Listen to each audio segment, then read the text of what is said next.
how the prime ministers decide. You and I think, everybody thinks a prime minister is very powerful. He or she can do anything. Yes, ma'am. But that's not the way things are. Yes. No, there are so many contending pressures, lobbies at work, domestic, international, competing pushes, caste, religion, the prime minister's own inclination, personality, the baggage he or she inherits, the historical context, which all go to make that decision and which can affect millions and millions of people.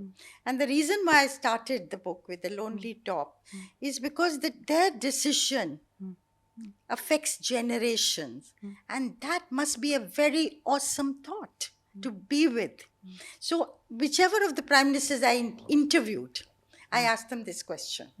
And I found all of them admitting how very lonely the top was. We know you run a TV channel.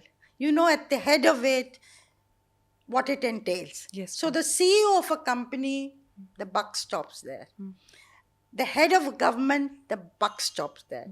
But I think in India, the prime minister is even more powerful, more seen as the my bap than perhaps other democracies also. And I asked myself this question, why? Apart from the loneliness, why this?